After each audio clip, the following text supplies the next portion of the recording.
Bonsoir, chers téléspectatrices et téléspectateurs. Bienvenue dans votre émission favorite de l'actualité, le kiosque sur Zouk Télévision.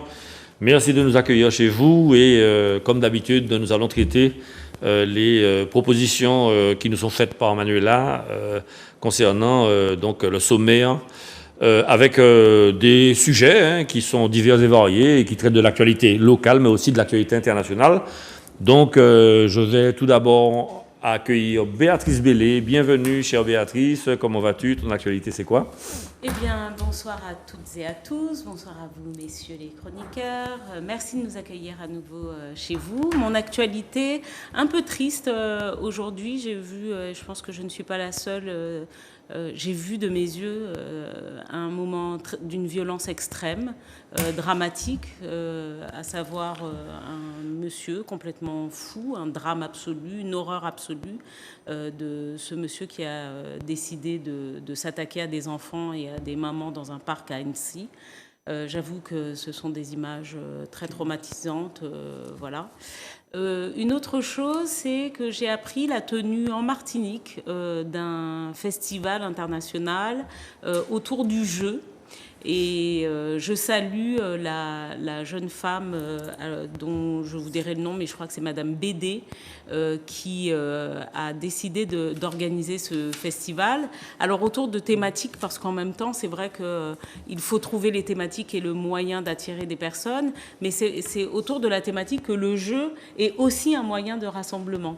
Et lorsque j'ai regardé, lorsque j'ai eu à échanger, parce que je me suis fait fort d'échanger avec elle, parce que bon, festival de jeux, ça parle pas obligatoirement, eh bien c'est de rétablir le lien entre les personnes, parce qu'il s'avère que le jeu, notamment par exemple on reproche beaucoup le jeu aux adolescents, mais les jeux sur console par exemple améliorent la dextérité et la concentration, et un certain nombre de chirurgiens notamment qui font de la microchirurgie ont démontré que l'usage des manettes de jeu avait permis de développer leur dextérité. Bon, mais ça permet surtout, et je ne sais pas si vous en avez souvenir, il n'y a pas que les jeux électroniques, il y a les jeux tout court, et je me souviens de ces moments magnifiques, et on en a encore, de familles où on joue au Scrabble, au dé, au Yams, enfin à tous ces jeux qui finalement en famille nous font nous écarter de la télé,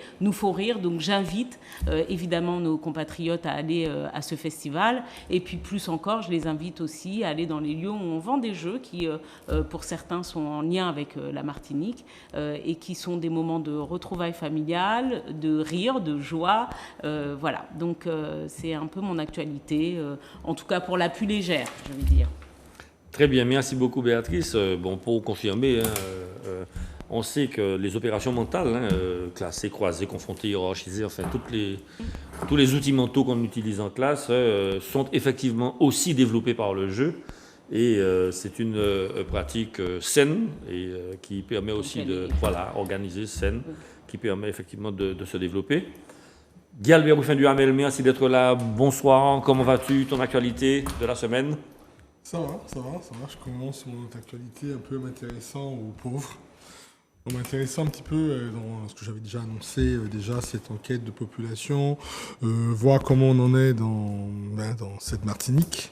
Donc on voit que le taux de pauvreté ne s'améliore pas. L'INSEE considère d'ailleurs que les départements d'outre-mer ne font pas partie de la France. Quand on regarde effectivement le panorama de pauvreté chez nous, on est quand même très inquiet.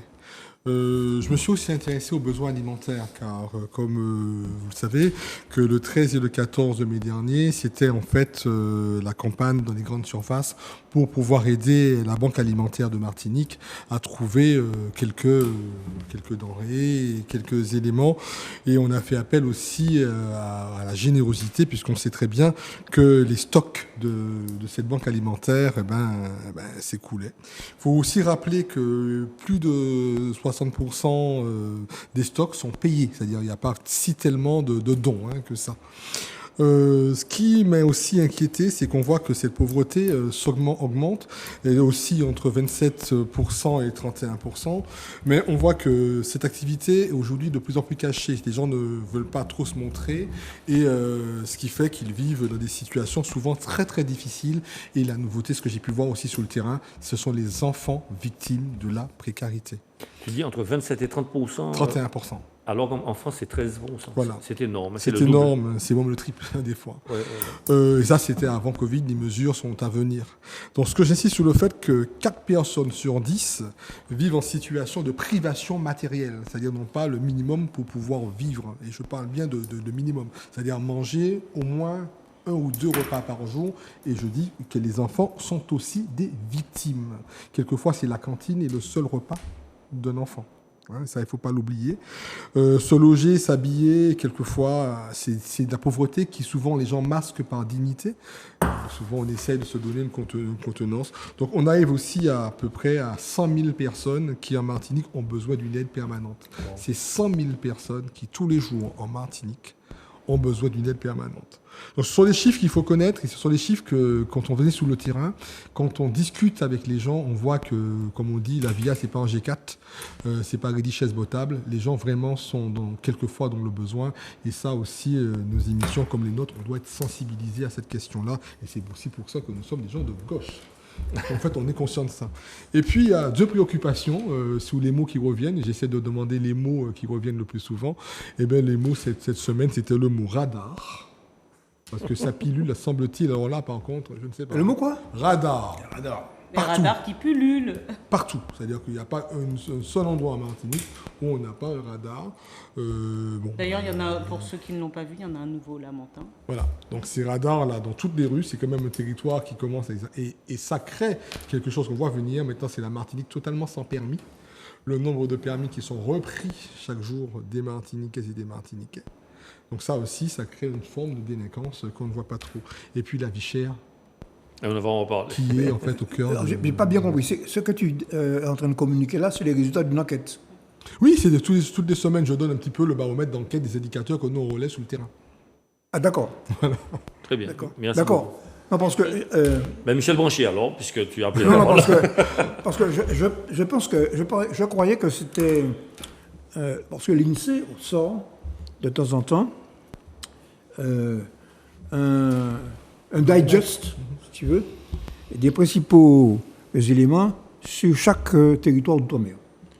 Et j'ai lu il y a à peu près 3 semaines un digest de ce genre. Alors, là-dedans, par exemple, tu as cité, par exemple, le fait que 4 Martiniquais sur 10 ne mangeaient pas. Bon, ça, c'est une enquête qui a été faite il y a 2 ans. Il y a 2 ans, pendant la période Covid.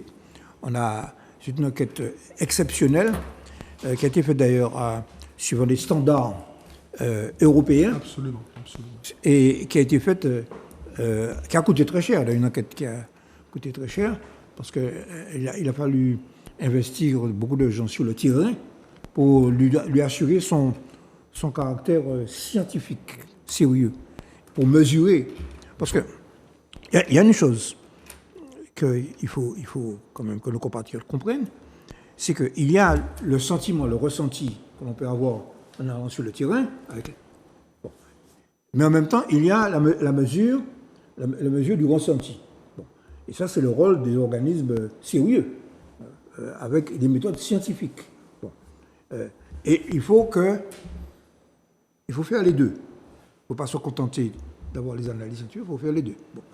Et ce que tu as dit là, ce sont des faits, effectivement. Bon, Alors, répétez, 4 personnes sur 10, vous me dites? 4 personnes sur 10. Oui, alors, si vous voulez, on peut ressortir cette enquête. C'est énorme. Hein. C'est une enquête qui a été faite en plein Covid, hein, 2021. 2021, c'est le code de mars. 2021. Bon, c'est une enquête. Je me rappelle que dans Justice, nous avions fait une présentation extrêmement précise.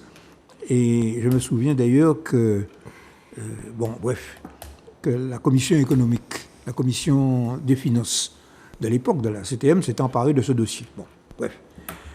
Parce qu'il y avait une bataille extrêmement interne à l'intérieur de la collectivité sur la notion de relance de l'économie. Et nous avons opposé à cette idée de relance,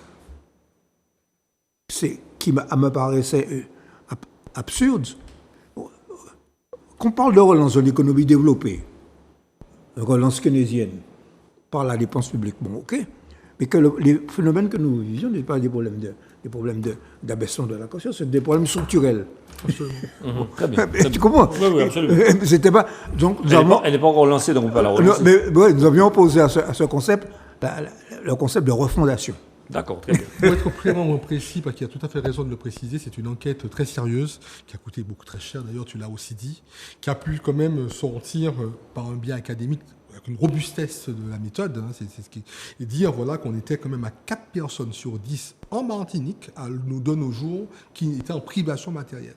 Maintenant, l'aspect empirique de cette enquête, qui permet maintenant de décrire de quoi parle-t-on maintenant. Et mettant sous le terrain, avec les travailleurs sociaux, on peut décrire ce que ça contient comme information. Voilà. Je pense qu'il fallait quand même recadrer. Je pense que cette méthode, c'est que une fois que les statisticiens, il faut que les sociologues lisent. Absolument. Il ne pas savoir. La sociologie et l'économie dans nos pays doivent marcher de pair. Et même l'anthropologie, parce que c'est... Et même l'anthropologie, parce que les comportements, notamment en matière de consommation. Bon, il y a une enquête qui vient de sortir il y a 1 mois, 2 mois, sur les comportements de consommation des Martiniquais, qui est extrêmement intéressante. Ben, on y revient. Voilà. Philippe, bonsoir. Alors, j'ai oublié de... Oui. J'ai réagi sur sa réaction. Excuse-moi. Vas-y. Je voulais dire 2 mots. Par contre, quelque chose d'un peu triste. J'ai appris ce matin le décès d'un grand sportif, un grand judoka, qui a été longtemps un potomitan de la direction de la jeunesse et des sports. C'est Léo Vassar, qui a été le cadre technique du judo pendant près de 40 ans. Bon, voilà. C'est un grand sportif et je profite pour adresser mes sincères condoléances au judo martiniquais et plus généralement aux arts martiaux. Très bien. Voilà. Philippe, bienvenue, merci d'être là et je vais te demander comment vas-tu et de me parler de ton actualité de la semaine. Eh bien, ça va encore. L'actualité, elle est de plusieurs ordres. La première, bien sûr, elle nous concerne directement, Charles. Oui. C'est l'FMPA et le CLAM, oui. n'est-ce pas? Nos actions sont en voie 2. Il y a eu une réunion très importante, je crois ce matin, avec les auditeurs. Donc, ce sont les classes préparatoires. Les conventions d'application sont à l'étude. Donc, nous avançons. Et nous participons au Salon de l'automobile, n'est-ce pas, des 16 et 17 janvier, n'est-ce pas, aimablement invité par notre ami potiron Mathias. OK ? Et là, nous nous retrouvons et il y a certainement avec la MEP, on va tenir un stand commun. Mais je veux dire par là que la dynamique est en train de se mettre en marche. L'élan est donné. Et je crois que... Pour la création de l'université martiniquaise. Elle est déjà en marche. Voilà. Elle est déjà en marche. Enfin, sans jeu de mots politique, bien sûr. Les conventions, les actions se mettent en route. Donc, je pense qu'à la rentrée universitaire, nous allons l'inaugurer. Toujours. Alors, mais là, je voudrais intervenir sur les concepts qui naissent comme ça. Il faut faire attention. Il faut les regarder parce que je dis toujours que les faits sont intelligents pour ceux qui savent les observer. Et là, ce que nous avons créé, c'est un groupement, comment le qualifier, d'intérêt solidaire. Ça ne touche pas au statut. Il y a des objectifs qui sont fixés. Et c'est de la souplesse et de la plasticité. Et bien. Alors, la deuxième thème, je travaille à fond sur le droit des Outre-mer. Et je me rends compte que y a des concepts qui naissent progressivement et dont on ne voit l'importance que quelques années plus tard. Okay? Et le ministre de l'Éducation nationale devait être de passage, et l'un des dossiers qui devait être présenté, c'est le problème des stagiaires, ceux qui réussissent au concours et qui sont obligés de s'éloigner, de partir. Alors, je crois qu'il faut examiner le problème d'une façon différente. Je m'explique. Il y a là incontestablement, à mon avis, une discrimination. Il y a deux façons de discriminer. Bon, ça c'est le fameux arrêt Hansen, mais deux façons de discriminer. La discrimination, c'est quoi? Eh bien, c'est l'échec au principe de l'égalité. Alors, il y a la discrimination de droit commun, traiter des choses identiques de façon différente. Mais il y a l'autre aspect, n'est-ce pas? C'est ce que je pourrais appeler la discrimination assimilationniste. En ce sens que on veut traiter de façon identique des choses différentes. Okay? Or, nos stagiaires qui réussissent à ce concours, effectivement, on nous dit « Ah, c'est le principe d'égalité, il faut qu'ils rejoignent, n'est-ce pas, l'Hexagone à 7000 km, éloignement de la famille. » Alors, mince, il y a là quelque chose qui ne va pas. Et l'argument qu'il faut mettre en place, c'est qu'il y a là une discrimination par rapport à une rupture de l'égalité, parce que le gars qui se trouve dans l'Hexagone métropolitain, n'est-ce pas? Bon, il est à Bordeaux, il est à Paris, et bon... 600 km. Bon, d'accord, il a une voiture, 600 km. Mais la nôtre, nous sommes à 7000 km, éloignés de notre famille. Alors là, il y a une injustice. Et c'est la rupture du principe d'égalité. Et il faut commencer à se battre sur ce plan et avec cette façon de voir. Il faut changer le regard qu'on nous impose, un regard toujours assimilationniste par rapport à l'autre. Très bien. Voilà ce que je voulais dire. Il y a une troisième observation que je voulais faire, mais je vais la faire plus tard. C'est relativement au logement.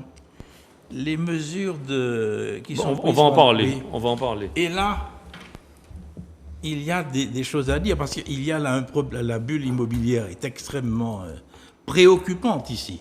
Et il y a des concepts juridiques qui sont mis en place et qui peuvent parfaitement répondre à la solution, toujours sur le fondement de la discrimination. Alors, il y a une métaphore. Oui, belle plaidoirie. Hein. Oh là là, mais je suis... Alors là, Personne ne m'a payé. Hein. Non, tout à fait. En tout cas, la démonstration est claire. Et bon, je n'aime pas le personnage, mais en tout cas, M. Trump parlait de l'État profond comme étant l'administration, comme étant l'administration centrale qui, quelque part, avait un logiciel qui fonctionnait de telle manière qu'elle était complètement déconnectée des réalités et qui, quelque part, de manière très autonome, empêchait les politiques de prendre des décisions et puis en fait, ou alors, les politiques prennent des décisions, mais elles n'étaient pas appliquées ou appliquées de manière partisane, etc. Donc, ce que tu dis là est frappé du sceau du bon sens et on espère effectivement que les personnes intéressées, notamment les syndicats, pourront utiliser cet argument-là. Oui, vas-y. Non, Michel. deux mots. Oui. Tu as parlé de Trump, donc on parle des États-Unis. Mais les Noirs américains ont inventé, contre le principe français de l'égalité, donc qu'a décrit, et qui vient de la Révolution, qui vient de la Convention de 1789, et qui se tourne en son contraire en principe assimilationniste. Mais les Noirs américains ont... Oui, ils ont inventé, oui. Ils ont inventé... Non, mais bien sûr. Vas-y, te laisse pas.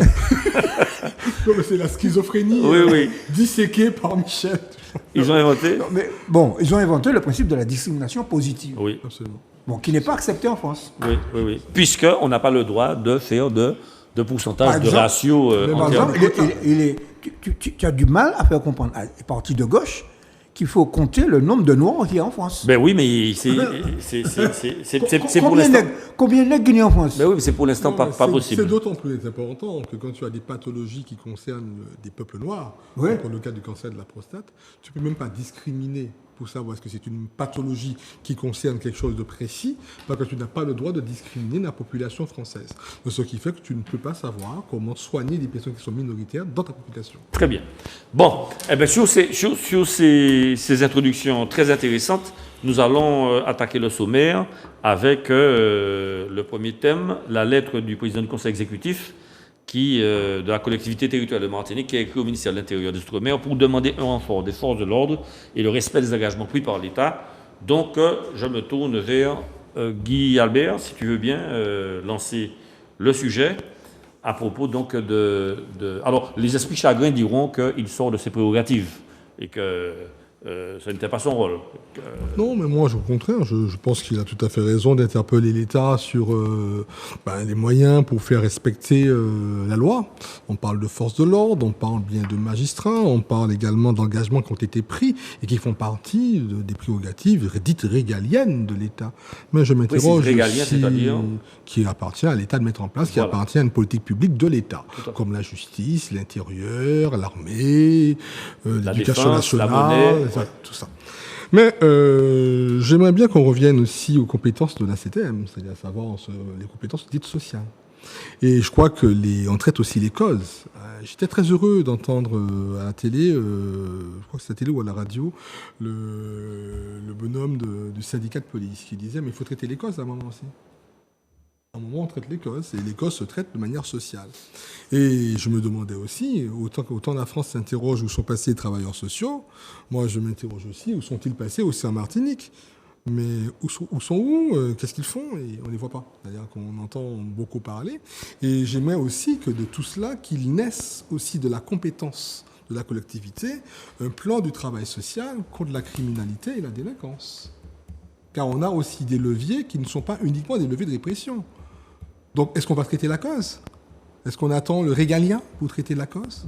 Donc, je crois qu'il est aussi nécessaire qu'on puisse aussi balayer devant notre porte et faire de la prévention et faire aussi de l'insertion, de prévenir les ruptures familiales, les ruptures sociales, les ruptures...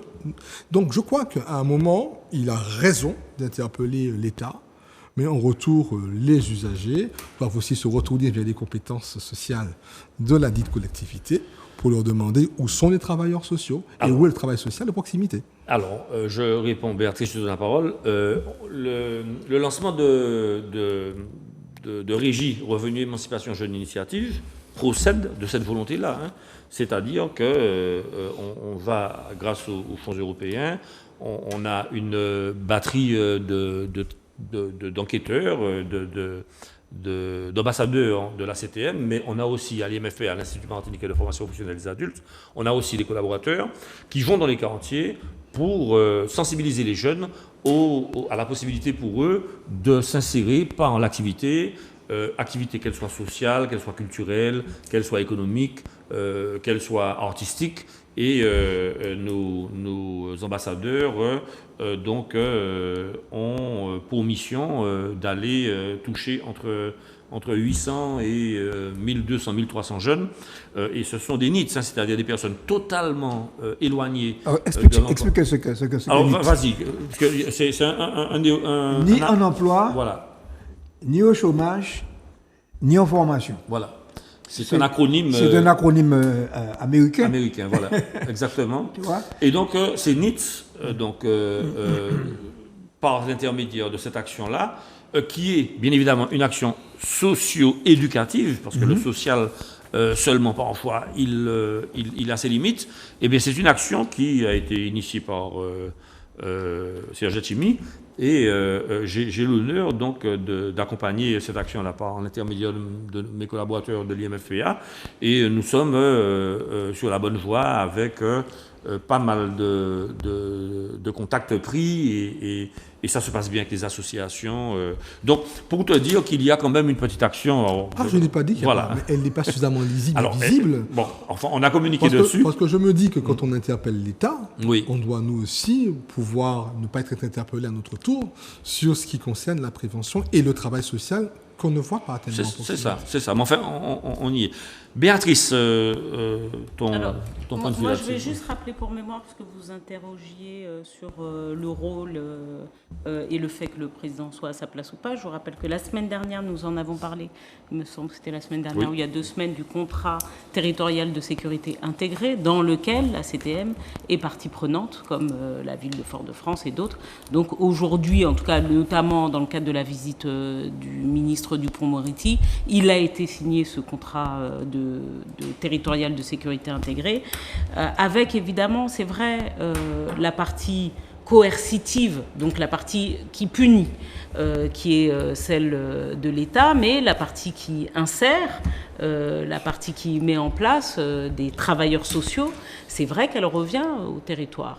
Et à beau dire, à beau faire, c'est vrai qu'il y a eu une époque où, notamment dans les grands ensembles, ce qu'on appelle les cités, il y avait des travailleurs sociaux qui étaient ceux du Conseil général, qui connaissaient les jeunes, qui allaient au-devant des jeunes, qui les connaissaient bien et qui évitaient, on va dire, cette oisiveté, ce que certains, même si vous savez que je conteste ce terme, la présence des jeunes sous les abribus. Bon, c'était le grand truc. Non, mais j'y mets un... Je trouve ça un peu... C'est caricatural. Voilà, c'est caricatural. Bon, voilà. Et puis en plus, quand on regarde bien... Ben non, c'est faux, en fait. Ils sont plus derrière. Aussi, hein. Non, maintenant, c'est les stations-service, d'ailleurs. C'est pire parce que il y a une grande consommation d'alcool, d'ailleurs, dans la station. Je peux même t'emmener dans une station-service pas loin d'ici. Oui, non, mais c'est devenu des vrais bars. Attendez, c'est Béatrice, s'il vous plaît. Tout ça pour dire... Alors... c'est bien, il faut... je crois que nous sommes arrivés avec ce gouvernement, en tout cas, à ce devoir, malgré tout, d'avoir parfois l'impression d'être dans des postures, mais qui sont des postures obligatoires. On ne peut pas laisser les ministres passer, les laisser faire des promesses et laisser faire leur com à l'orée, justement, en plus du SIOM, enfin qui est en l'occurrence reporté à début juillet.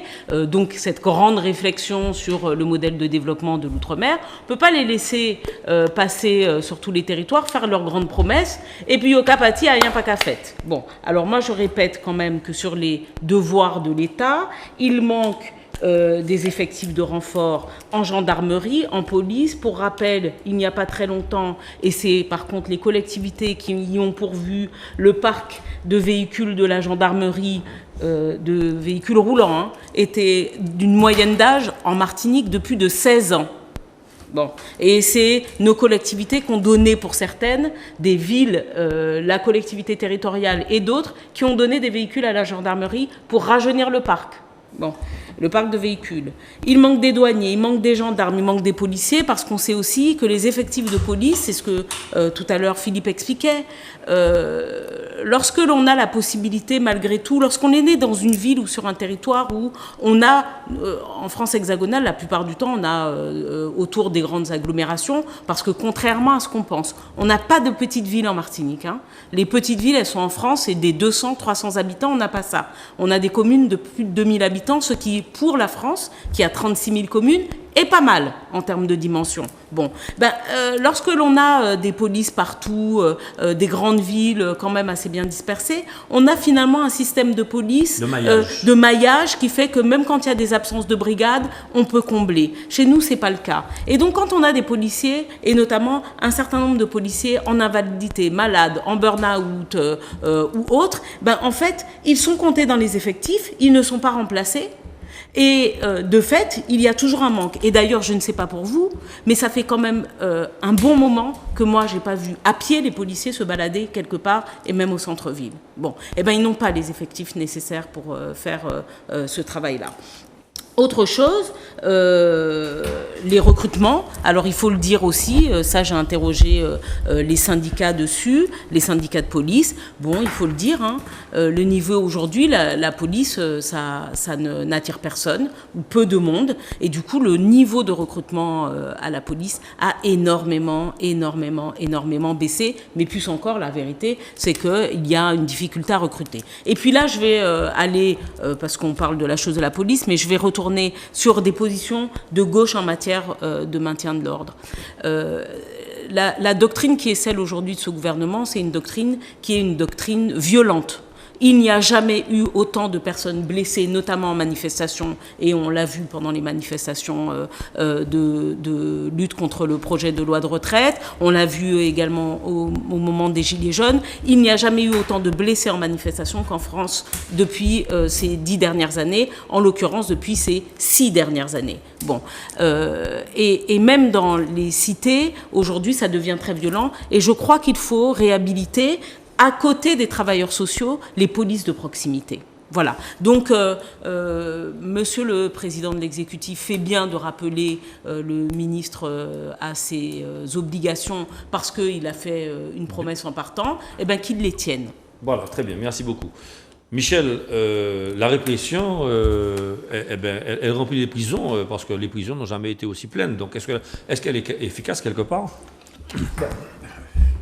Je vais redire ce que nous avons déjà eu l'occasion de dire sur ces sujets. D'abord, il y a une étude récente de Calista qu'on n'a pas commentée d'ailleurs, que tu nous as envoyée, mais qu'on n'a pas commentée. Oui. La préoccupation numéro 1 des Antillais, c'est-à-dire aussi bien Martinique que Guadeloupe, c'est la sécurité. C'est la sécurité. Bon. Alors, c'est nouveau parce que les préoccupations sociales, il y a quelques années, étaient au premier rang des préoccupations du grand public. Alors, bien entendu, la répression ne résout pas tous les problèmes. Mais là-dessus, je vais faire un coup de canif, quand même. De donner un petit coup de canif dans l'idéologie de gauche. Et je vais suivre en ce sens les camarades du Parti communiste français. Je ne veux pas laisser le thème de l'insécurité et de la fermeté simplement au Front National. À la droite, mais il ne faut pas. Vas-y, développe, vas-y. Oui, autrement dit, il ne faut pas que la Martinique devienne un territoire colombien. Et nous sommes en voie. C'est grave, ça. Bon, autrement dit, qu'une fraction de la population qui est déjà dans le secteur informel, qui ne travaille pas, qui sont des NITS, ni en emploi, ni au chômage, ni en formation. Mais il vit bien de quelque chose. La société capitaliste qui est installée en Martinique, on le voit à l'occasion de la fête des mères, la fête des pères. Hein? Bon, je n'ai rien contre ça. Mais il y a un étalage de consommation, de produits de consommation. Et, par conséquent, une fraction de la population n'ayant pas les moyens d'y accéder, le moyen le plus court, c'est la drogue. Par conséquent, la lettre de Letchimy rappelle l'État à ses obligations. Parce qu'effectivement, comme l'a dit Béatrice, il ne faut pas laisser les types venir ici faire un show pendant quelques jours. 2 jours, oui. Ils font des promesses et puis rien n'est pas là. Donc il faut les rappeler à leur devoir. Maintenant, nous savons, nous, à gauche, mais la vraie gauche, celle qui veut transformer la société, hein, pas celle qui veut ripolliner la société. Hein. De Ripollin, marque de peinture qu'on connaît. Ouais, je vais vous raconter après, en antenne, une blague sur Ripollin à la Martinique. Pourquoi? Parce qu'elle est... Oh, mais je peux la raconter. Il y avait un type dans le temps, au carnaval, qui se promenait avec des chiens fers. Le chien fer, c'est le chien sans poil. Sans poil. Et il faisait de la publicité pour une marque de peinture Ripollin. Alors chaque chien tenait en lettres Pour ça, j'ai pas Et connu ça. le type se promenait pendant 2 carnavals là, avec ça. Bon, bref. D'accord. Fermons la parenthèse. Oui. Fermons la parenthèse. Non, il faut rappeler, c'est bien que le chef de l'exécutif, c'est-à-dire celui qui représente la légitimité martiniquaise, bon, même si je ne suis pas toujours d'accord avec lui, il rappelle à l'État ses obligations. Ouais. Bon, et ça, bon, maintenant, pour le reste, c'est pas le SIOM. Le SIOM va penser quelques bobos. Vous savez ce que je pense. Il faut un pouvoir martiniquais pour s'occuper des affaires martiniquaises. Bon. Voilà. Très bien. Pierre Aliquet, sur le secours. Alors, Philippe Saint-Cyr, donc, ton point de vue, la lecture du juriste. Du juriste, au niveau du droit, il n'y a pas grand-chose à dire. Sinon, au niveau de la sociologie, l'anthropologie et d'autres disciplines. Non, sur la compétence du président du conseil exécutif, il n'y a aucune difficulté. C'est évident, c'est son devoir, c'est son rôle. Il est absolument en première ligne. Moi, je suis effaré par les violences et l'augmentation de la violence. On n'a pas parlé là, mais elle augmente. Je ne sais plus à combien d'homicides on se situe. Et je ne sais pas... Oui, 11, ok. Et je ne sais pas à combien d'accidents de la circulation on est actuellement. Mortel. Mais des accidents mortels en Oui, plus. oui, Hein. oui. Mais ce sont des chiffres qui sont considérables. Et très souvent, on s'aperçoit que la violence, bon, c'est le trafic des armes, c'est la drogue. Et puis, c'est aussi des gens qui nous viennent soit des îles voisines. C'est un élément important. D'autre part, la prison, je suis navré, telle qu'elle est organisée, c'est une école de formation de la délinquance. Okay, et d'après des rapports que je lisais là récemment, 35 à 40% des pensionnaires devraient se trouver en hôpital psychiatrique. Okay. Oh. Oui, non, mais il y a un phénomène extrêmement important. Alors, la situation est extrêmement délicate pour nous. La première chose à faire, c'est effectivement qu'on rappelle les forces de l'ordre dans l'immédiat. On nous a fait des promesses, il faut que ces promesses soient respectées. Mais il nous appartient à nous, Martiniquais, de réfléchir à toutes ces problématiques. Vous les avez décrites, effectivement. On s'aperçoit qu'on se promène avec un niveau de vie apparemment très important. Moi, je ne vois que des voitures nouvelles, dernier cri qui circulent et en nombre. Mais je crois qu'il faut qu'on prenne ce problème au sérieux et qu'on en fasse, à mon avis, une priorité, qu'on y réfléchisse. C'est pas du jour au lendemain, vous savez, qu'on trouve des solutions. C'est une longue maturation, c'est une longue réflexion à partir d'études sérieuses. Très bien. Il faut qu'on se mette au travail. Mais je dis que, je n'ai pas dit que les Martiniquais ne travaillent pas, je vous l'ai dit, je fais la même remarque. Je suis effectivement surpris, agréablement surpris, du travail que font nos compatriotes. Il y a énormément d'études sociologiques, psychologiques, historiques, qui sortent actuellement. Il faut continuer dans cette voie et surtout être vigilant parce que, à mon avis, la situation est grave. Béatrice, tu voulais ajouter quelque chose? Oui, parce que Michel a dit qu'il mettait un petit coup de canif, mais enfin, on est tous d'accord sur une vision de gauche de la sécurité. Je crois qu'on est tous d'accord sur le fait que, nous apprécions l'ordre.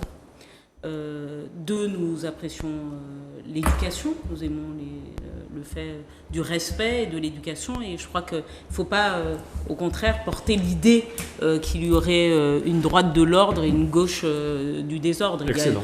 D'accord. Oui, mais c'est ce qui est dit. Non, mais justement, il faut pas porter cette idée. Je crois il faut être vigilant sur ça. Par contre, nous avons des approches qui sont peut-être moins caricaturales à gauche et qui disent que il faut traiter la violence quand elle existe, quand elle est brute et méchante. Voilà. Par contre, il faut anticiper ce qui peut ramener à la violence et qu'on le veuille ou pas, il y a un certain nombre d'éléments la pauvreté, l'entre-soi, le manque d'éducation, le manque d'entourage, le manque on en avait déjà parlé, avant même dans les cités. Le voisin participait de l'éducation du jeune. C'est plus obligatoirement le cas. Le professeur était respecté. Tu es enseignant, Charles. Tu sais très bien qu'aujourd'hui, les jeunes vont se permettre des expressions, des attitudes en classe que jamais nous serions permis avec à peine une vingtaine d'années d'écart. C'est pour dire à quel point ça va vite. Ouais. Bon. Et donc, il faut rappeler que nous sommes pour l'éducation, pour une éducation suivie. Nous sommes aussi pour l'ordre, la responsabilité, on veut responsabiliser les parents, mais nous sommes aussi pour que notre société, lorsqu'elle en a la possibilité, puisse prendre en chose la chose sociale. C'est pas quand on veut, on peut.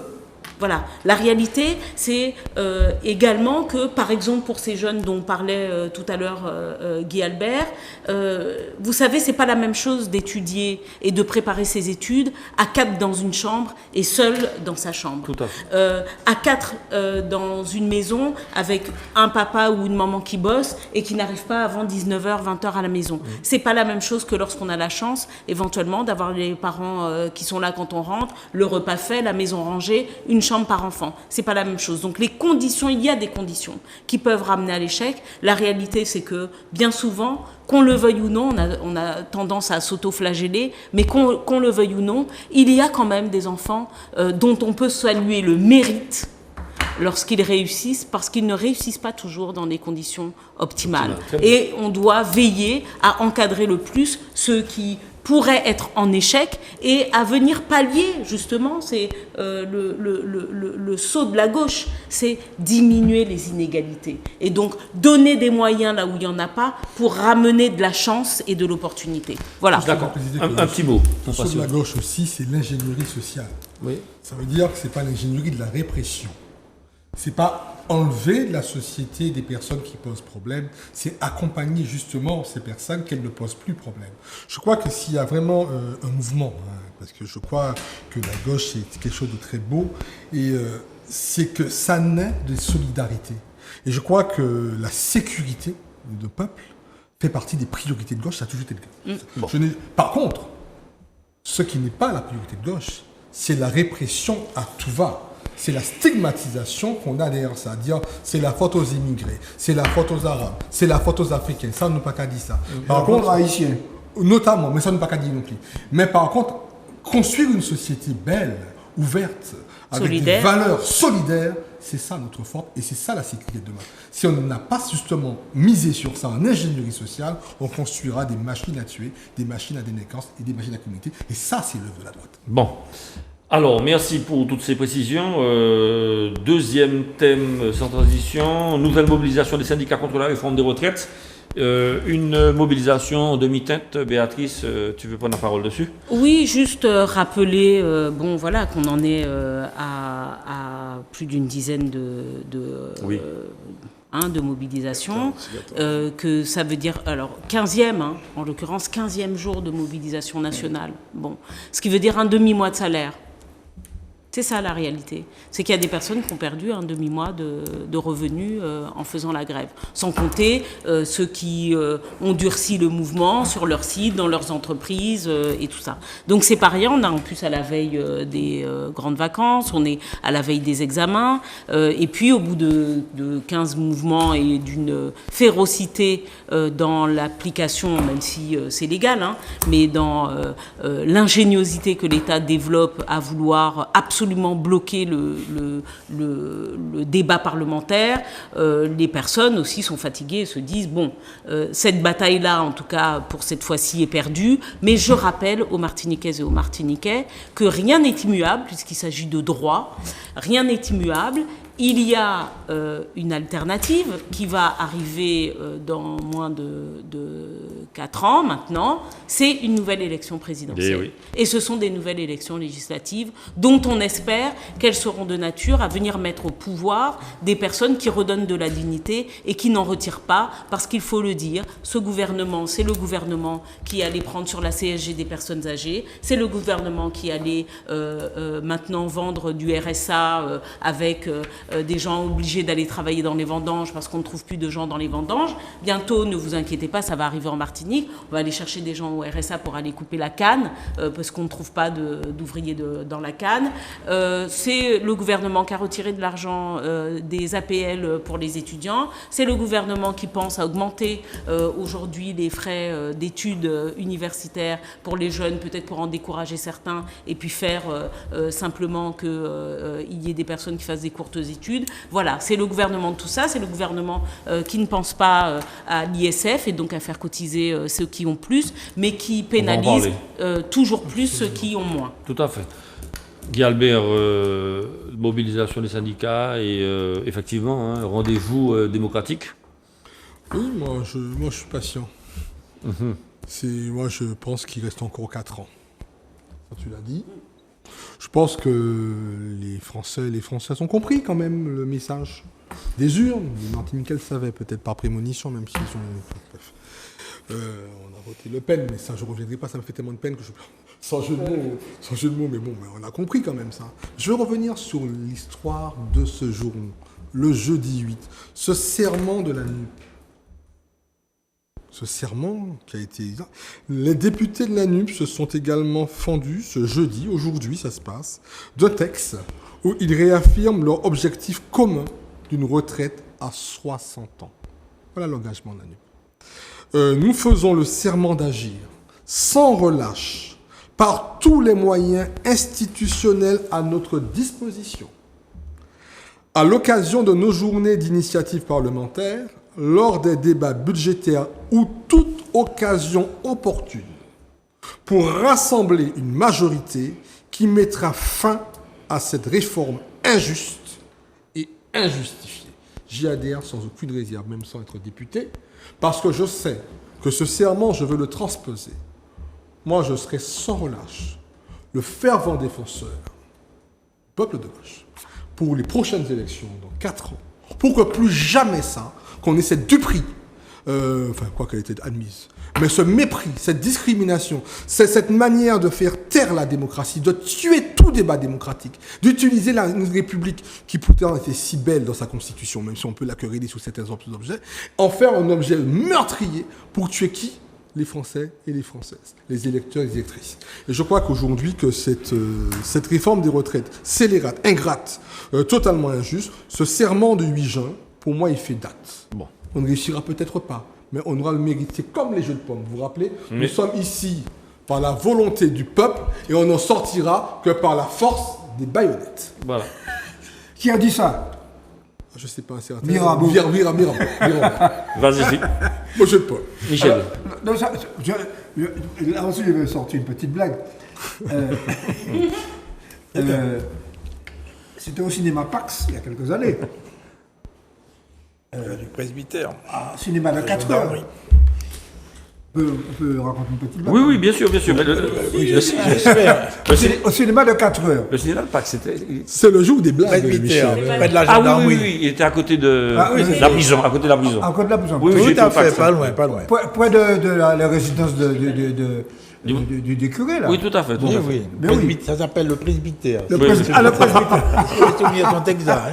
Alors, vas-y. Alors, il y avait beaucoup de bruit, d'agitation, etc. Et il y avait un genre d'appariteur. Aujourd'hui, maintenant, ce sont des forces des sécurités, des vigiles. Des vigiles. Qui dit, arrêtez. Alors, il y a un type qui s'est levé, qui a dit, nous sommes ici par la volonté du peuple.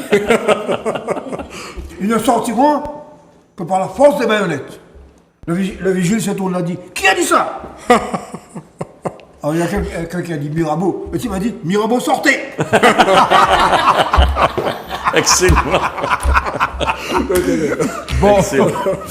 Voilà, alors ton commentaire à propos de cette mobilisation de vitesse. Il y a un point positif, c'est la renaissance du syndicalisme en France. Absolument, ah ouais. Le fait que les syndicats ont retrouvé les adhésions, le goût de lutter et le tous ensemble. Bon. Et ça, c'est un acquis. Bon. Et c'est un acquis pour les autres sujets qui sont notamment la question du pouvoir d'achat des salaires la question, on va tout à l'heure parler de la fiscalité. Oui, le gouvernement est observé. Bon, la question des inégalités, c'est un...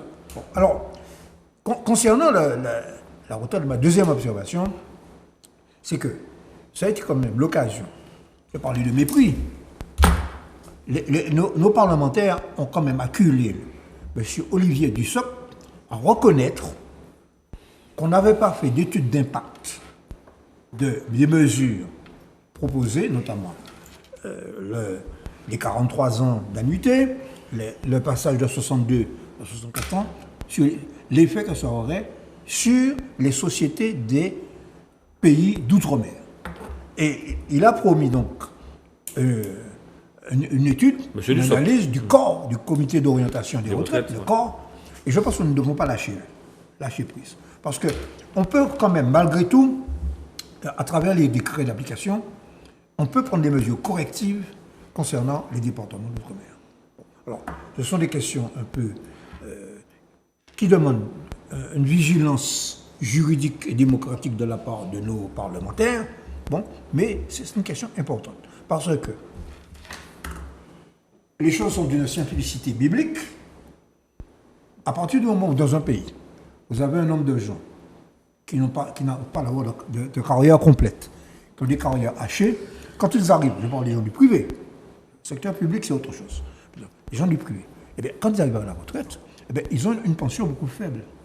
Et ils sont, pour pouvoir obtenir le maximum, le temps complet, ils ont tendance à allonger le temps de travail, déjà. Donc le temps de travail, le nombre d'années passées est déjà supérieur. Le temps d'occupation au travail est supérieur à la France. Oui. Bon. Par conséquent, ce sont des choses qui ont été mises. L'âge moyen de départ en retraite en Martinique. 64 ans. Bon. Déjà. Et même 65 ans, dernière étude récente. Bon. Bon, par conséquent, je crois que il ne faut pas lâcher prise sur cette question. Ça demande une vigilance démocratique. Et je souscris je remercie Guy Albert Gouffrin. Je ne savais pas qu'il y avait ce serment.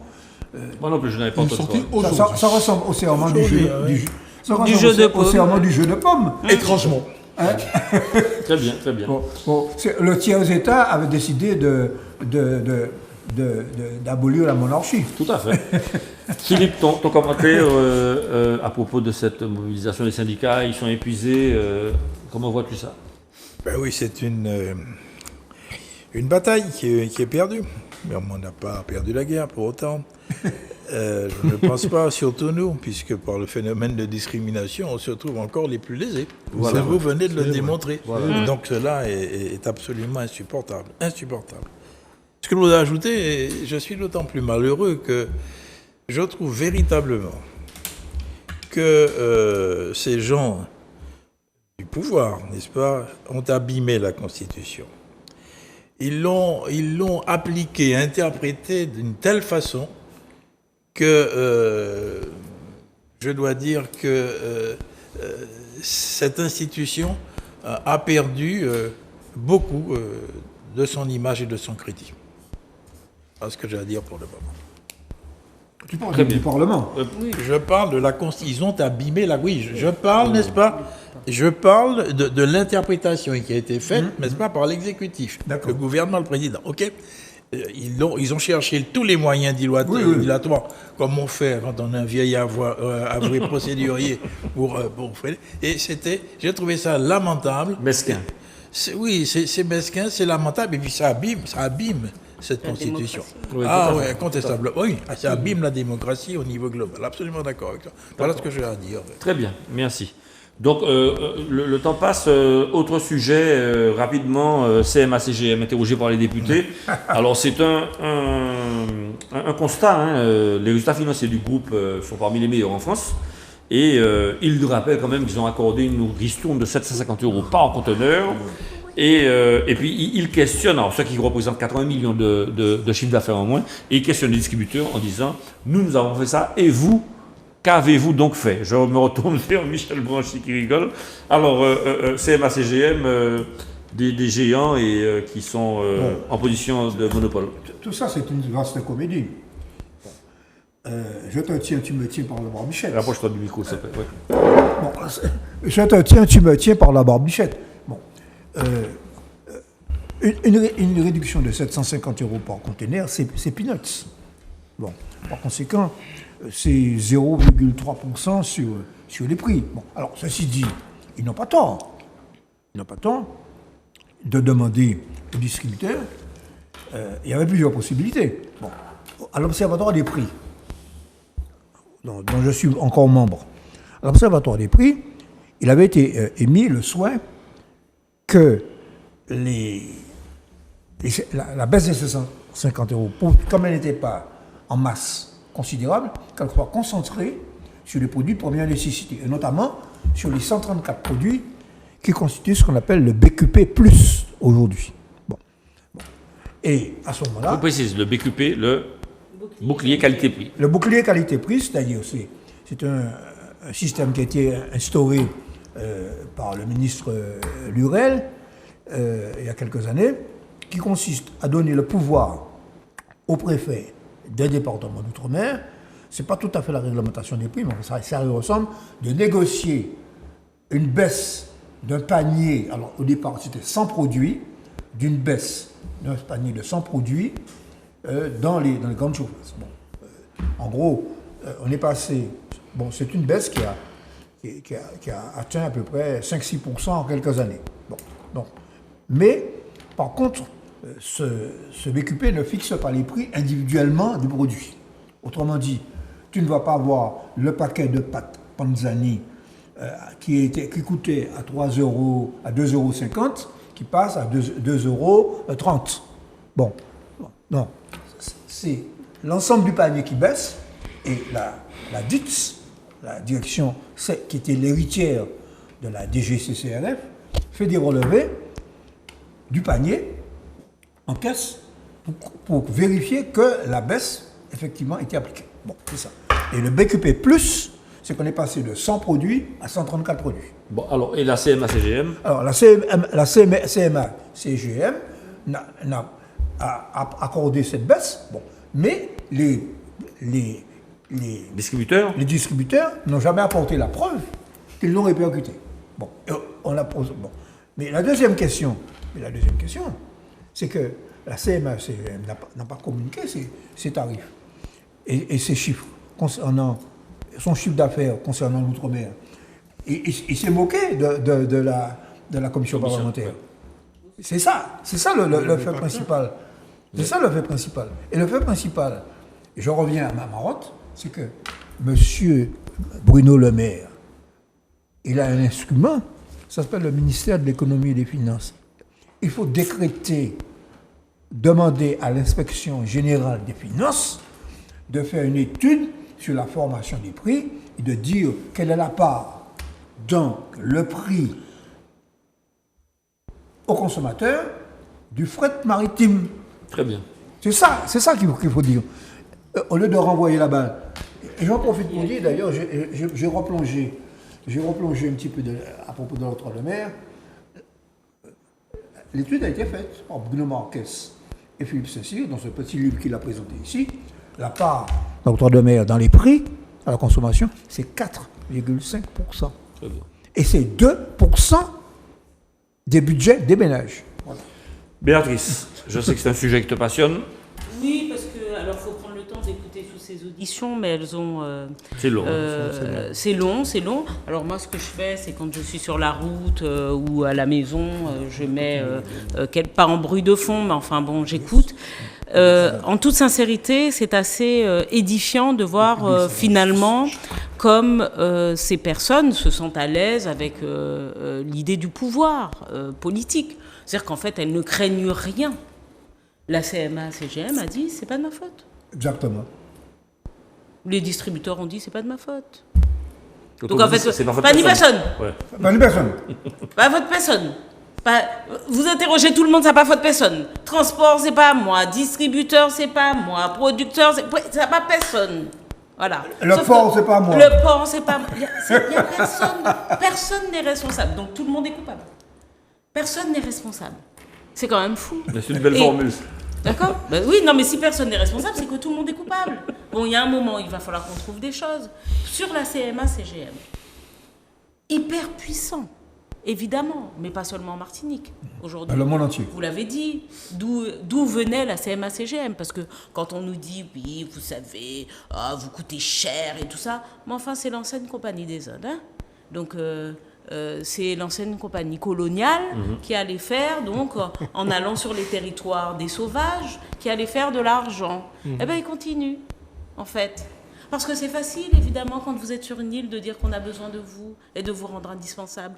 Ce que ne fait pas apparaître les fameux 550 €, c'est ce qu'on appelle plusieurs choses. L'aide au fret. On ne l'a pas mise dans la formation des prix. C'est pour ça que c'est important. Hein, ouais. la dernière fois, j'en ai parlé.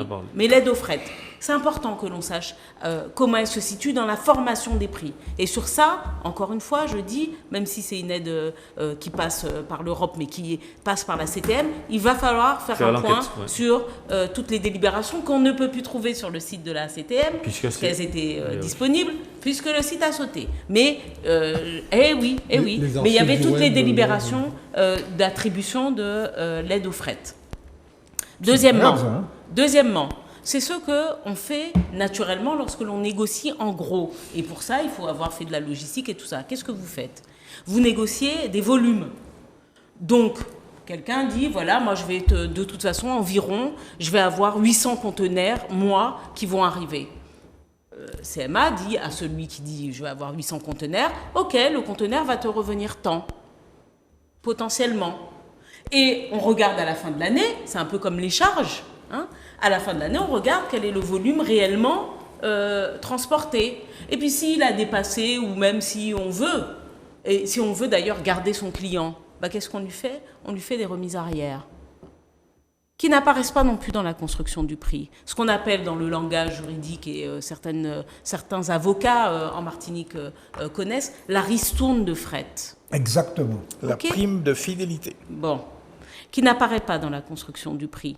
Et qui, bien souvent d'ailleurs, n'apparaît pas non plus dans les comptes de l'entreprise. Alors, il y a pas de responsable, mais il y a des coupables. Et puis un jour, en effet, on trouvera, encore peut-être dans 4 ans, parce que finalement, c'est un peu grâce à Victorin Lurel, et on voit peut-être d'ailleurs ce que ça lui a coûté d'aller s'intéresser à la construction des prix en Outre-mer.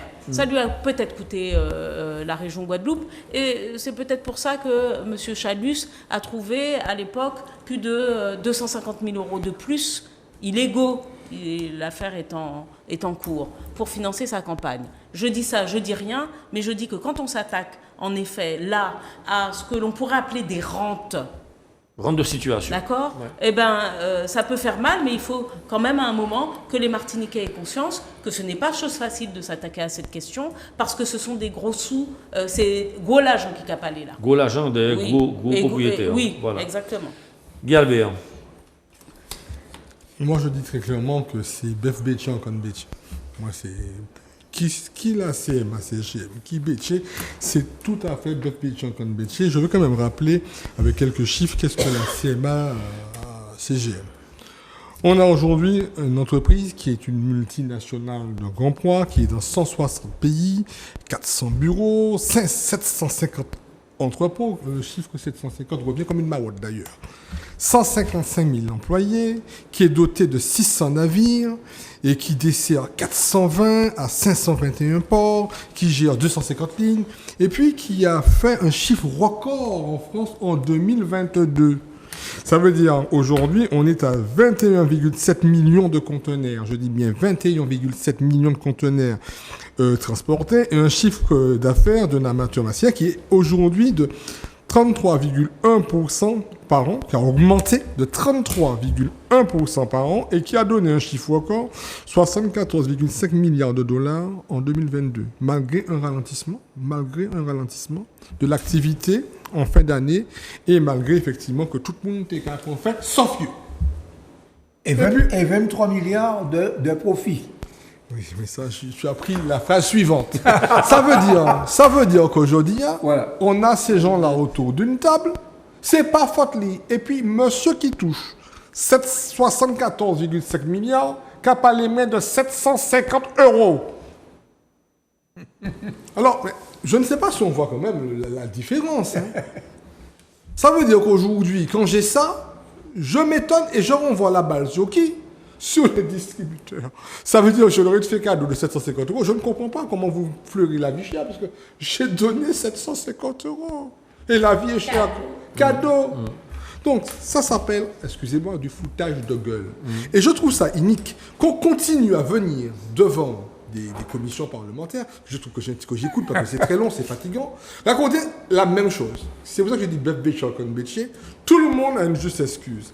Et on voit quand même que ce groupe-là, multimilliardaire, qui a un concurrent qui assomme, qui est le groupe Merckx, mais peu importe, mais on l'assomme tout le temps, et qui aujourd'hui est le seul à écouler le fret méchant, là, le scélérat fret, qui nous coûte tant d'argent, et on parle de formation des prix. Oui, je crois qu'à un moment, il faut réglementer très clairement les prix. Et ce serait encore si tu veux, une sorte de fantaisie de penser qu'en auditionnant ces gens-là, qui n'ont rien à dire d'ailleurs, et qui s'étonnent et qui se renvoient tous la balle, et qui se disent aujourd'hui, je donne 750 euros, donc vous devriez avoir des pâtes à 1,50 € au lieu de 4 €. Donc je crois qu'aujourd'hui, pour sortir de ce débat, il est quand même grand temps qu'il y ait une ligne politique claire sur la fixation des prix dans les territoires dits d'outre-mer. Très bien. Alors, les océans. Oui. Alors, et ça devrait faire partie des compétences nouvelles absolument de la collectivité territoriale de Martinique. Bon. Absolument. Philippe, à entendre nos collègues, là, on a affaire à une association de malfaiteurs. Mais c'est ça. Et je veux aussi poursuivre, parce que c'est la particularité de cette profession-là, que quand il y a moins de navires et moins de conteneurs, eh bien, ils gagnent davantage d'argent, puisqu'ils investissent moins. Mais comme le prix des conteneurs, le prix des navires augmente, eh bien, le rapport qualité, enfin le rapport à l'investissement, quantité par rapport au prix, leur permet de gagner davantage. Donc c'est un petit peu gagnant-gagnant à tous les niveaux, à tous les étages pour eux. C'est eux qui font les prix. Oui, tout à fait. Alors, ton commentaire? Ils sont insolents. Parce qu'effectivement, il y a une réduction de 750 € par conteneur. Et ils te disent, mais attention, mais je ne vois pas que vous avez répercuté. C'est ça. Mais quand même. Il faut le faire quand même. Hein. Bon. Mais alors, je me suis penché en tant qu'historien juriste sur cette compagnie des Indes occidentales. Effectivement, c'est l'héritière de la compagnie des Indes. Et moi, j'ai toujours été frappé par le fait qu'il y avait une situation de non-concurrence au niveau du transport maritime. Okay.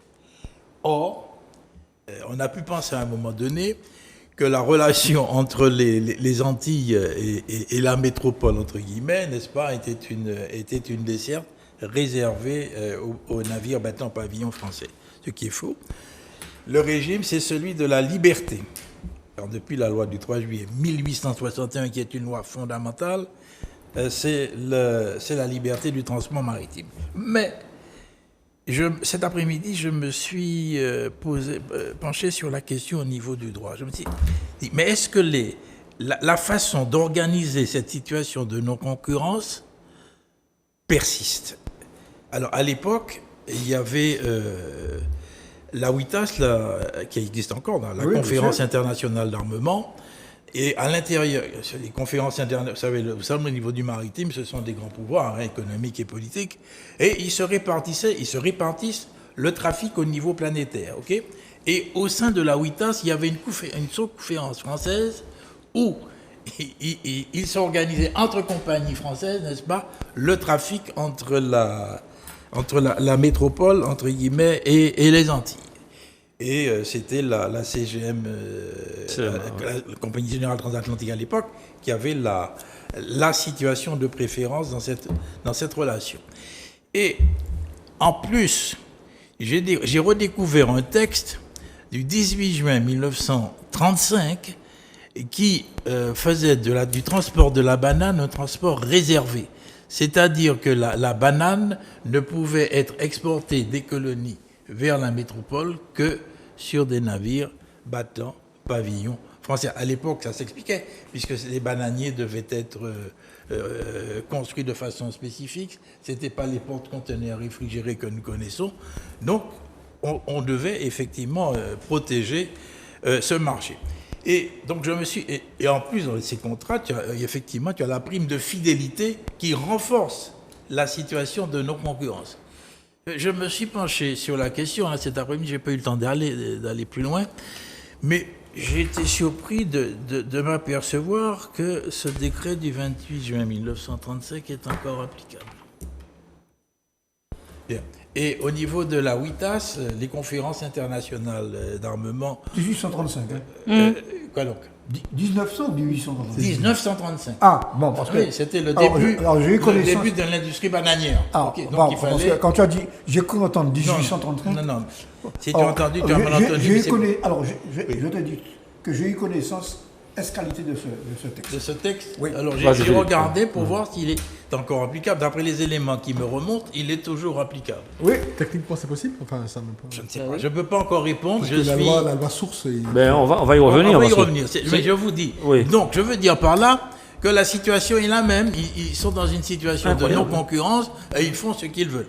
Mais remarquez, pour terminer, ce n'est pas en libéralisant, vu l'étroitesse de notre marché, qu'on aura peut-être des tarifs de fret plus bas. Mais je suis de plus en plus convaincu qu'effectivement, vu la situation de nos territoires, il est temps qu'il y ait réglementation des prix. Très bien.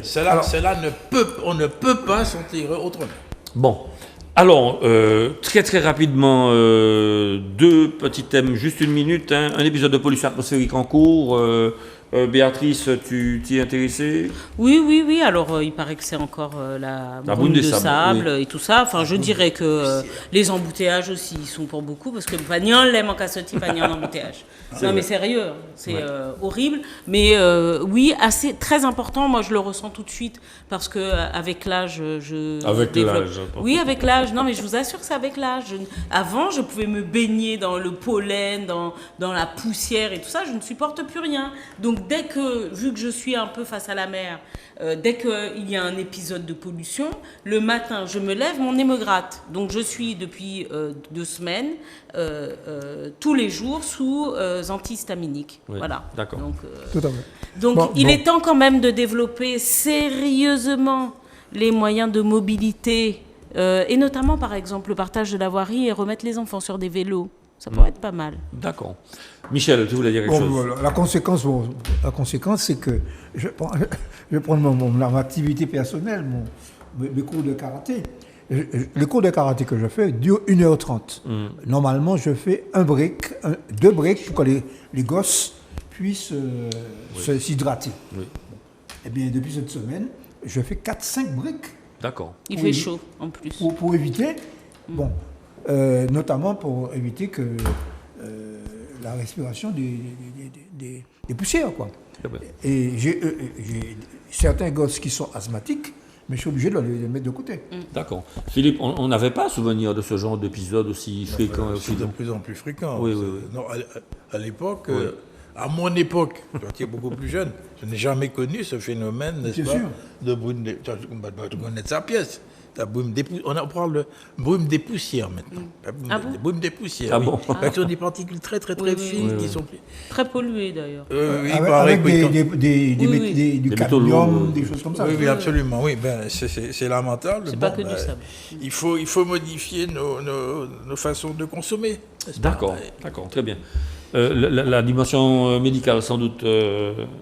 Oui, c'est ce qui m'intéresse, en fait, que ça rend malade. Hein. Oui. Faut pas non plus faire semblant, en attendant qu'effectivement qu'on arrive à diminuer les causes. L'écologie joue un rôle majeur, je le reçois, mais je pense qu'il faut quand même éduquer cette population qui n'est pas, tout le monde n'est pas informé de ça. C'est-à-dire qu'on en parle entre nous parce qu'on a entendu parler de particules, etc., de seuil, d'alerte de niveau, mais je crois que c'est une information qui ne remonte pas suffisamment là où ça peut faire très mal.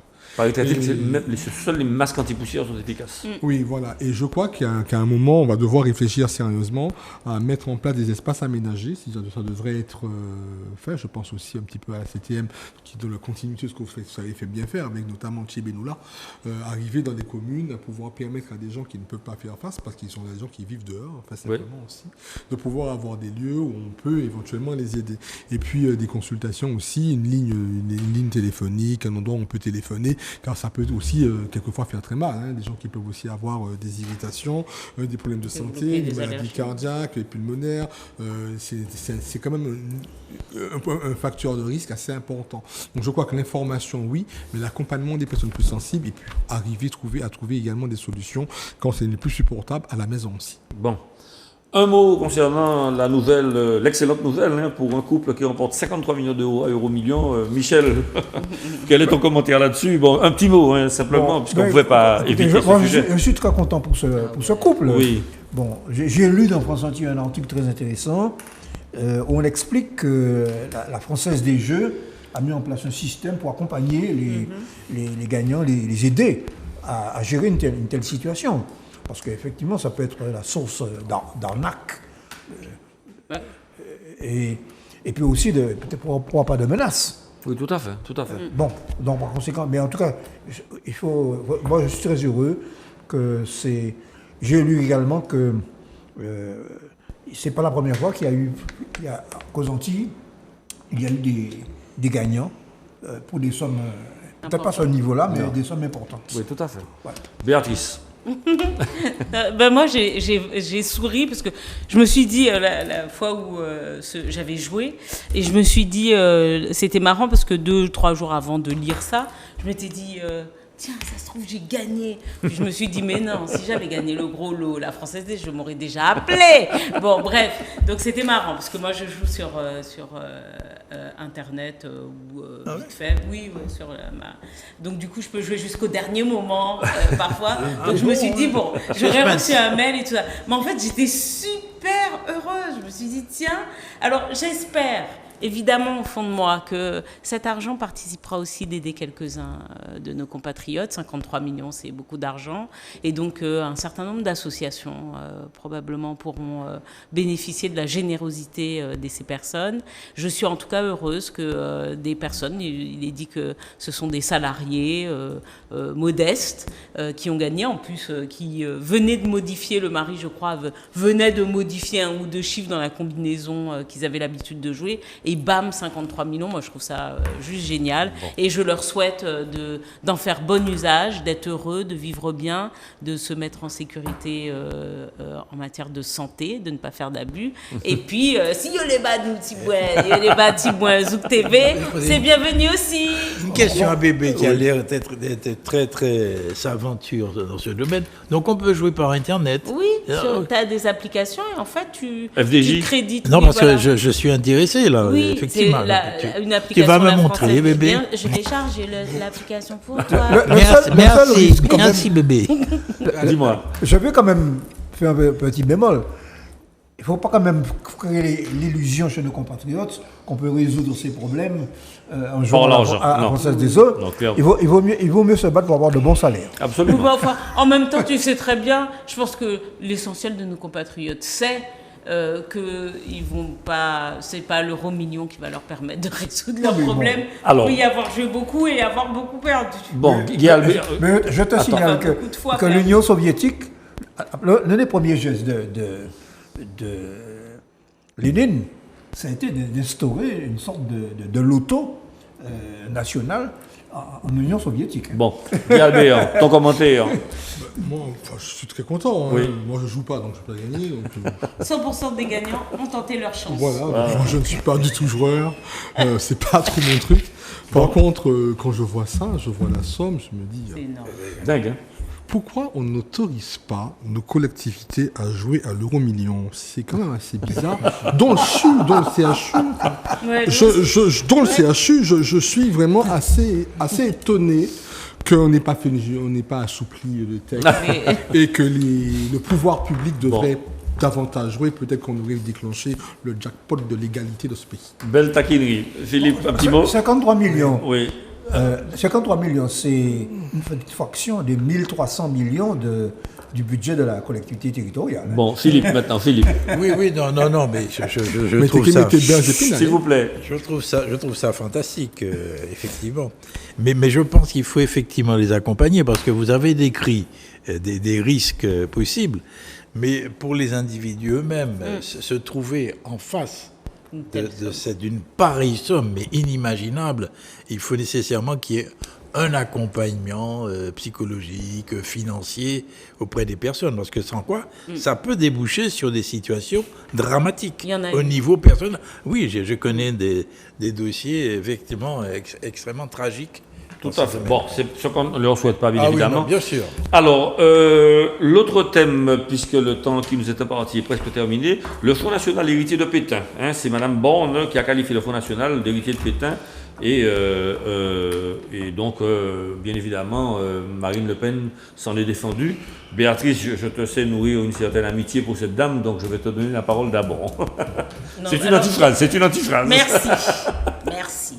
Je ne nourris ni d'amitié pour Madame Borne, ni aucune amitié pour Madame Le Pen.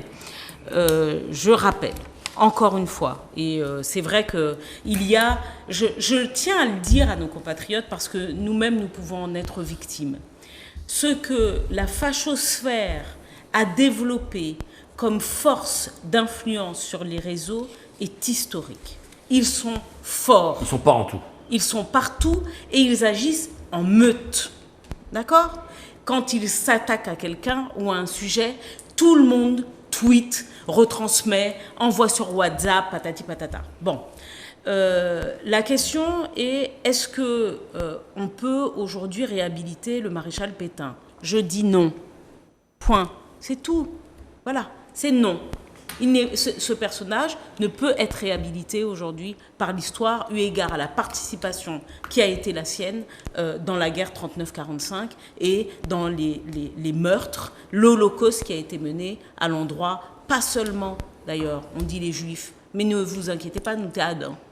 Il était qu'à prendre nous aussi. Il n'y en a pas eu, heureusement, beaucoup à l'époque qui étaient sur le territoire, mais les Noirs également étaient dedans.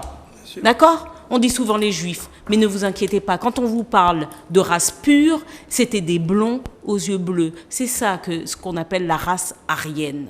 Bon.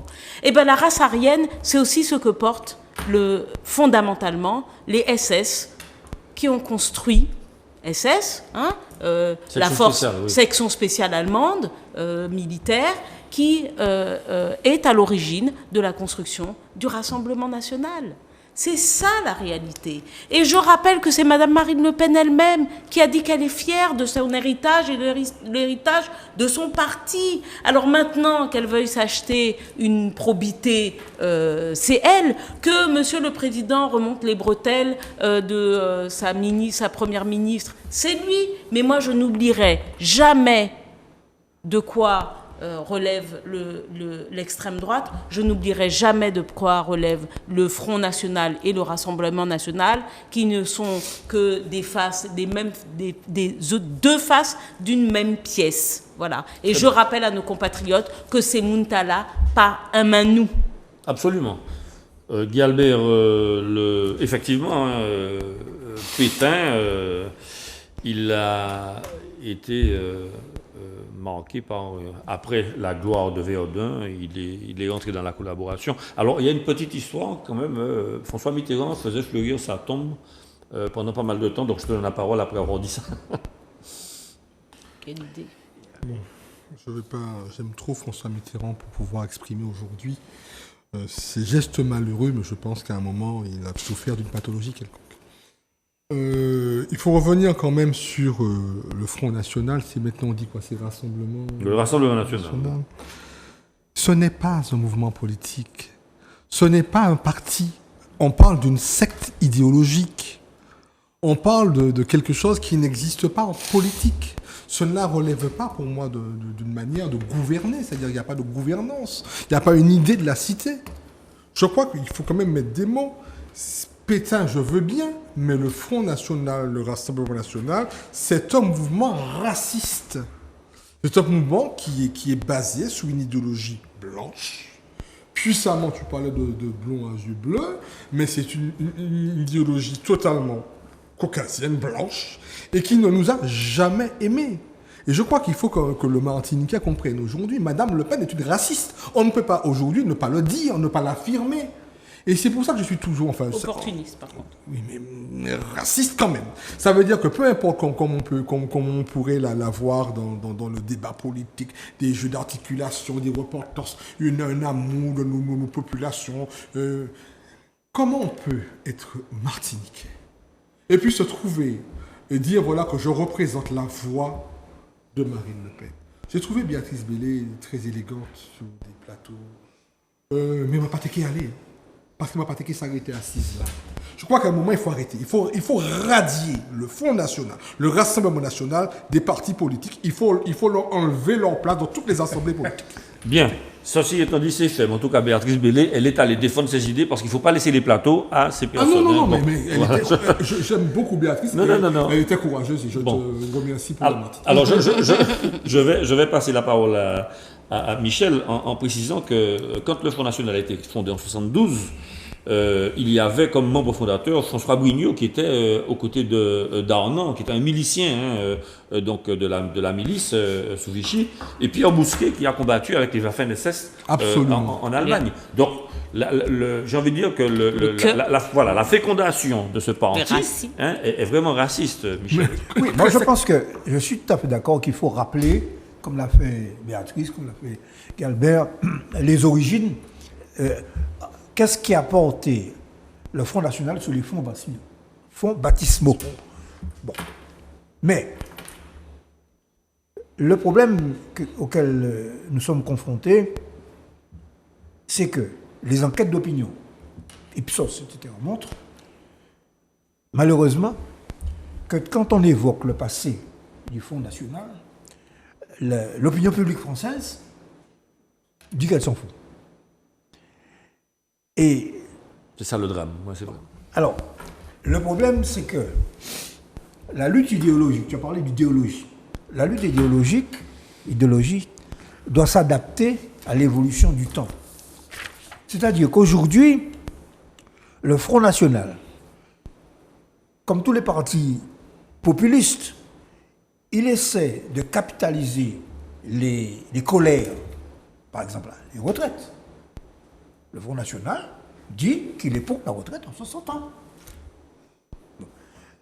Le Front National dit qu'il est pour le relèvement du SMIC à 1 800 €. Par conséquent, le Front National s'est acheté depuis quelque temps dans l'entreprise de dédiabolisation que l'entreprise Marine Le Pen, en transformant le Front National en Rassemblement National. Se sont achetés une virginité. Il s'est acheté... Bon, ne soyons pas grivois, mais le Front National, pas Marine Le Pen, le Front National s'est acheté une virginité. Bon. En se rassemblant en meute. Est-ce que je peux juste rajouter? Oui. C'est d'ailleurs sa virginité politique, le fait de ne jamais avoir été au pouvoir, qui L'autorise? Non, mais en fait un organe politique intéressant pour les gens. Il n'y a pas de passé du pouvoir. Ils n'ont jamais été au pouvoir. Bon, par conséquent, essayons-les, on verra bien. Les autres ont échoué. Essayons-les, on va voir ce que ça va donner. Voilà. On n'a jamais tenté. Bon, Mais on a quand même l'empirisme idéologique. Oui, tout à fait. Alors, moi, je crois que le débat qui a été lancé par Mme Borne est utile. Bon, il faut rappeler les origines du Front National. Il faut rappeler que Le Pen a torturé en Algérie. Mais bien sûr. Le Pen père. Bon, par conséquent, mais ça nous empêche pas, nous, je dis la gauche. Bon, la CGT, par exemple, si vous tapez sur le site de la CGT développe tout un argumentaire parce que le Front National a fait une tentative d'entrisme à l'intérieur du syndicat. Tu vois? Par l'intermédiaire des combats sociaux. Oui. Exactement. Voilà. Et la CGT développe, c'est intéressant d'ailleurs, d'utiliser un argumentaire pour contrer le Front National sur le terrain social. Bon, je crois que c'est ça. Le véritable combat. Et je pense que pour conclure, pourquoi nos compatriotes ont pu hésiter, le pied a glissé lors de l'élection présidentielle. Bon, mais pourquoi? Mais c'est précisément, on a utilisé, tu parles des réseaux sociaux, on a utilisé les anti-vax. Mais les Antilles, c'était pourri Par la fachosphère. par l'extrême droite. Tu comprends? Oui, très bien. Bon. Donc il a donc été nécessaire pour les Antillais, les Martiniquais, les Guadeloupéens et même dans tout l'outre-mer, c'est la colère sociale qui explique le vote Le Pen. C'est pour ça qu'il faut combattre sur le terrain social. Et il faut répéter, du coup, que à l'Europe, où là, ils sont très nombreux, ils sont plus de 26 sur 70 députés européens français, qu'en France, ils s'appliquent de façon ingénieuse à voter contre ou à s'abstenir lorsqu'il y a des lois sociales. Très bien. Tout à fait. Philippe, ton commentaire sur cette déclaration d'Elisabeth Borne? Bon, c'était une façon de la remettre, de la recadrer, si l'on veut, de la part de M. Macron. Mais moi, ce qui m'inquiète, c'est véritablement la banalisation de ce mouvement. Maintenant, effectivement, Michel l'a dit, le passé, c'est le passé, et les gens sont de plus en plus à même de se rapprocher et de voter. Elle capitalise, elle capte tous les mécontentements sociaux. Ok. Chez nous, le vote qu'elle a eu, effectivement, c'est un vote d'opposition, de mécontentement de la part de nos compatriotes. Mais moi, j'ai de profondes inquiétudes pour l'avenir, parce que ce mouvement, ce parti, c'est un parti, il a de plus en plus d'électeurs, il est de plus en plus accueilli. Or, en matière de démocratie, le nombre d'électeurs compte. Et cela m'inquiète. D'accord. Il faut les radier de parti. Voilà. Dernier thème, puisqu'on est au bout du temps là. Le gouvernement dévoile ses mesures techniques face à la crise du logement. Effectivement, il y a de moins en moins de logements. Alors, Michel, je te donne la parole dessus. Mais j'avoue que je n'ai pas trop étudié cela, mais enfin, le fait c'est que Mme Borne a présenté toute une série de mesures concernant. Et j'ai noté que les professionnels, les agents immobiliers ont estimé que ce n'était pas de nature à diminuer les taux. Parce que qu'est-ce qui se passe à l'heure actuelle? C'est qu'avec la crise économique, les taux dans des banques, des emprunts ont augmenté, et les taux pour faire les projets immobiliers ont augmenté. Donc, on est parti d'une période où on avait des taux à 0 et quelquefois négatifs, et nous avons des taux qui sont à 4-5%. Bon, c'est ça, et ça fait que toute une série de projets, toi, vous, moi, des gens, enfin, bon, peut-être pas moi, je ne vais pas construire maintenant, mais des gens qui veulent construire, je pense à ces jeunes-là qui veulent construire, eh bien, ils se voient refuser leur dossier par les agents immobiliers. Bon, par conséquent, et ce phénomène n'est pas spécifique à la France. C'est tout le monde capitaliste où il y a une bulle immobilière. Aux États-Unis, c'est pareil. D'accord. Bon, voilà. Philippe, tu veux dire quelque chose là-dessus? Oui, je veux dire quelque chose, parce que la bulle immobilière, effectivement, on la retrouve partout. Mais à partir d'une étude menée par mon collègue et ami Jean-Émile Saint-Fort, dans le cadre de l'ICH, donc Conservatoire national des arts et métiers, il rapporte la preuve que cette situation est extrêmement inquiétante pour nos jeunes qui veulent s'installer, qui veulent revenir. Et si l'on continue la réflexion, il y a là, et je partage un peu les craintes de la Sopamar, il y a là un phénomène qui risque d'aller dans la diminution de nos compatriotes. Vous voyez ce que je veux dire? Alors, je ne sais pas long, mais j'ai regardé les textes et je me suis aperçu qu'on a mis en place des concepts juridiques extrêmement intéressants. Depuis 2016, c'est le BRS, le bail réel solidaire. Alors, c'est extrêmement intéressant en ce sens que l'on distingue le foncier du bâti. Et les offices, les organismes fonciers accrédités pour cela, ils vendent le bâti, mais ils conservent la propriété du foncier qu'ils louent. Alors, l'avantage, c'est que cela permet aux accédants à la propriété avoir des prix très réduits et bénéficier notamment de TVA. Alors, je dis ça comme ça, mais je pense qu'on aura, nous, Martiniquais, les politiques, moi je ne suis pas politique, je ne suis pas politicien, mais nous aurons à réfléchir sur cette situation de bulle immobilière ici et voir quels sont les concepts qu'il faut mettre en place. Toujours fondé sur le problème de la discrimination. Très bien. Guy Albert, ne serait-il pas possible d'imaginer de soulager cette tension-là par la réhabilitation des anciens logements? Peut-être que ça coûte plus cher que le neuf? Oui, je crois que on communique autour d'une ingénierie sociale non aboutie. Ça veut dire qu'on est dans un chantier là. C'est-à-dire qu'il y a quand même des pistes techniques. Là, on s'intéresse à l'emprunt, les différents taux d'intérêt. Là, on parle également de, si tu veux, des baux sociaux, etc. Je crois qu'on est vraiment dans le premier niveau d'une ingénierie sociale à peser sur le logement, enfin, en refondation des politiques publiques. À mon avis, aujourd'hui, venir analyser une annonce politique de Madame Borne actuellement sur ce dossier-là me paraît très prématuré. J'ai survolé, très honnêtement, les textes, mais on n'y trouvait absolument rien de consistant, si ce n'est que même pas un sommaire, une ébauche d'un sommaire. D'accord. Béatrice, j'ai entendu parler de prêt à taux zéro, j'ai entendu parler de production et de rénovation de logements sociaux. Alors, il faut dire que les acteurs du logement et notamment du logement social ont considéré que les mesures étaient insuffisantes, mais comme mes petits camarades, j'ai mal fait mes devoirs sur ce sujet, je dois l'avouer. Mais c'est pas grave parce que c'est pas obligatoirement des mesures techniques dont je voulais parler. Moi, je voulais quand même parler de la situation de l'immobilier en Martinique, qui est particulièrement grave. Bon, particulièrement grave pour les raisons que Philippe a évoquées, c'est-à-dire que nous allons arriver à un stade où des jeunes ménages ne seront pas en capacité de se loger malgré le fait d'avoir chacun un emploi.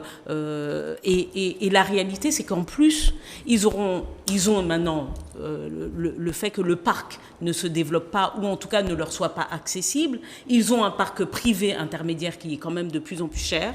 Aujourd'hui, dans la banlieue foyalaise, un logement meublé de type F2, c'est 950 €. Voilà, c'est ça la réalité. Un logement à acheter dans la banlieue foyalaise, Fort-de-France et alentours, type F2, Shellcher et tout ça, c'est 5 000 à 6 000 € du mètre carré. La réalité en Martinique, oui. Donc si vous avez 80 mètres carrés, c'est vous êtes à 400 et quelques mille euros pour un logement. D'accord ? Bon, la réalité aussi, elle est où ? Elle est que ça fait quand même un peu trop longtemps que, comme personne ne va savoir pourquoi, il n'y aura pas de coupable, hein, mais qu'on est à chaque fois à 1 point de différence entre les taux d'emprunt en Martinique et les taux d'emprunt sur le continent. D'accord ? Pourtant, nous qui travaillons contre tout le monde, nous qui gagnons l'argent contre tout le monde, c'est de l'euro comme tout le monde. Mais c'est plus cher. OK ? Et deuxième chose, et là, c'est un phénomène très nouveau en Martinique, il y a aujourd'hui un blocage. Alors, il existe en France hexagonale, hein, mais il existe en Martinique, et il est encore plus fort chez nous. Il y a un blocage des dossiers de demande de prêt qui est très inquiétant. Parce que lorsque nos compatriotes n'arrivent pas à avoir un prêt, ici, pour acheter leur logement principal, parce que les taux ont un peu augmenté, il faut le dire quand même. Messieurs, dames, si vous avez les moyens, n'attendez pas que ça redescende à 0. 3, c'est bien. Moi, j'ai connu quand j'ai acheté mon logement à 4 et des poussières. J'ai renégocié entre-temps, mais j'étais à 4 et des poussières. Donc 3, 4, c'est bien. Ça reste bien. D'accord ? Faut pas s'attendre, n'attendez pas pour investir que ça revienne à 1. Non, bon, ok ? Bon, donc si vous pouvez, que la banque vous suit, allez-y, parce qu'il n'y aura pas obligatoirement de nouveau soleil à 1%. Alors, juste pour dire ça, mais par contre, il va falloir que politiquement, les politiques soient attentifs à cette histoire de pas octroyer de prêts en Martinique, alors que moi je connais des amis originaires de Limoges et d'ailleurs, qui allaient négocier avec leur banquier de Limoges. Mais oui. Déjà à des taux plus intéressants absolument. Et qui avaient beaucoup moins de difficultés pour se voir accorder un prêt. Absolument. Donc je pense que politiquement, il y a peut-être un petit enjeu sur l'accession à la propriété des Martiniquaises et des Martiniquais par le biais des banques, et peut-être que le président de la CTM pourrait les recevoir, les responsables des succursales en Martinique, pour discuter avec eux de leur nouvelle politique d'attribution de prêts. Voilà. Voilà. Eh bien, c'est sur ces bons mots, que nous achevons notre panorama des sujets qui ont été proposés par Manuela. Nous vous remercions beaucoup de nous avoir suivis. Et oui, Béatrice, je veux Oui, encore dire quelque chose. pardon, c'est juste pour dire que malheureusement, je l'annonce, je ne serai pas là ces 2 prochaines semaines parce que je vais auprès de mes parents que j'aime et que j'adore et qui sont en petite santé, donc je vais les accompagner. Très bien. C'est pour ça que je ne serai pas là.